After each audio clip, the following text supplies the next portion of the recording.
കാരണം വിവാഹം കഴിഞ്ഞാൽ പിന്നെ ഉത്തരവാദിത്തങ്ങളുടെ ഘോഷയാത്രയാണ്. മനസ്സിലാകുന്നുണ്ടോ? പിന്നീട് നിങ്ങൾക്ക് ഒരു സമ്പാദ്യശീലവും മുന്നോട്ട് കൊണ്ടുവരാൻ ബുദ്ധിമുട്ടാണ്. പറ്റില്ല എന്നല്ല, വിവാഹം കഴിഞ്ഞാലും നമുക്ക് സമ്പാദ്യശീലം നമുക്ക് നിലനിർത്താം, പിന്നെ അല്ലെങ്കിൽ അത് നമുക്ക് നടപ്പാക്കാം. പക്ഷേ റിസ്ക്കാണ്. പക്ഷേ നിങ്ങൾ ഒറ്റയ്ക്ക് ബാച്ചിലറായിരിക്കുമ്പോൾ നിങ്ങൾക്ക് കിട്ടുന്ന 10,000 രൂപയെങ്കിൽ 10,000 രൂപ മാസം കിട്ടുന്ന തൊഴിലാണെങ്കിൽ അതിൽ നിങ്ങൾ 3,000 രൂപ മിച്ചം പിടിക്കാൻ ശീലിക്കണം. അങ്ങനെ ശീലിച്ചാൽ നിങ്ങൾക്ക് ഭാവിയിൽ ഒരിക്കലും ബുദ്ധിമുട്ടേണ്ടി വരില്ല. അതായത് നല്ല പ്രായത്തിൽ ഒരു 10-35 വയസ്സൊക്കെ ആകുമ്പോൾ നിങ്ങൾക്ക് അത്യാവശ്യം ഒരു ബാങ്ക് ബാലൻസും ഉണ്ടാവും. നിങ്ങൾക്ക് ആ പൈസ നിങ്ങൾ റോൾ ചെയ്യാൻ പഠിച്ചാൽ മതി. എങ്ങനെ റോൾ ചെയ്യുന്നു എന്ന്, അത് ഈ പറയുന്ന സമ്പാദ്യശീലം ചെറുപ്പം മുതലേ ഉള്ളവന് അത് പറഞ്ഞു കൊടുക്കേണ്ട കാര്യമില്ല. അവൻ ഈ പറയുന്ന പ്രായമാകുമ്പോൾ നല്ലൊരു എക്സ്പീരിയൻസ് അവനെ കണ്ട് പഠിക്കേണ്ടി വരും നാട്ടുകാർ.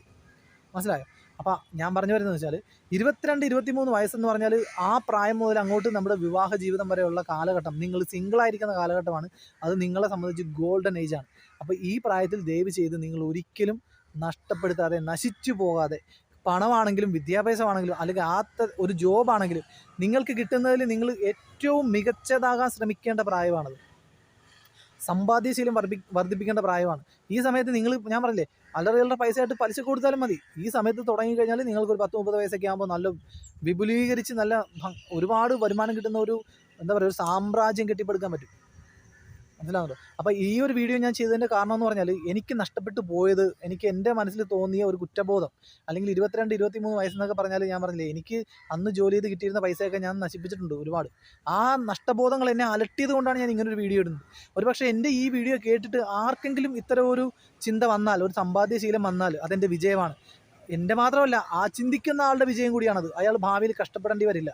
അതുകൊണ്ട് യുവതികളെ എനിക്ക് നിങ്ങളോട് പറയാനുള്ളത്, നിങ്ങൾ കളക്ടറാകുന്നതോ അല്ലെങ്കിൽ ഈ പറയുന്ന പോലെ IAS ഉദ്യോഗസ്ഥനോ IPS അല്ലെങ്കിൽ ഈ പറയുന്ന പോലെ ഗവൺമെൻറ് ജോലി നേടുന്നതോ അമേരിക്കയിൽ പോകുന്നതോ ഒന്നുമല്ല ഇവിടുത്തെ പ്രശ്നം.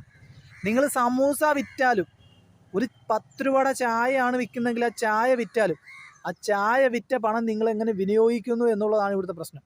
അതാണ് ഇവിടുത്തെ ഏറ്റവും വലിയ ഹൈലൈറ്റായിട്ടുള്ള കാര്യം. നിങ്ങൾ വിൽക്കുന്നത് ഒരു ചായ ആണെങ്കിൽ ആ ചായ കൊടുത്ത് കിട്ടുന്ന 10 രൂപ നിങ്ങൾ എങ്ങനെ വിനിയോഗിക്കുന്നു എന്നുള്ളത് നിങ്ങളുടെ ജീവിതത്തെ മാറ്റിമറിക്കും.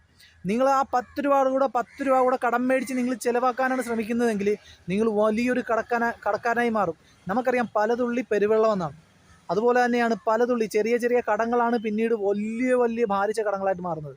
ദയവ് ചെയ്ത് നിങ്ങളുടെ ജീവിതത്തിൽ സമ്പാദ്യശീലം വളർത്തിയെടുക്കുക. എന്ത് തൊഴിൽ ചെയ്യുന്നു എന്നുള്ളതല്ല, എങ്ങനെ ചെയ്യുന്നു, തൊഴിലിൽ നിന്ന് കിട്ടുന്ന വരുമാനം എങ്ങനെ ചിലവാക്കുന്നു എന്നുള്ളതിലാണ് കാര്യം. തൊഴിൽ ഏത് ചെയ്താലും നമ്മുടെ നാട്ടിൽ രക്ഷപ്പെടാൻ സാധിക്കും. അത് ഏത് കാര്യം ചെയ്താലും, ഒരു പഞ്ചറൊട്ടിക്കുന്ന ബൈക്ക്, നിങ്ങളൊരു ബൈക്ക് എടുക്കുക, ഒരു കാറ്റടിക്കുന്ന ഒരു മെഷീൻ സെറ്റാക്കി എടുക്കുക, ഒരു ബൈക്കിൽ പഞ്ചറൊട്ടിക്കാൻ പോയാൽ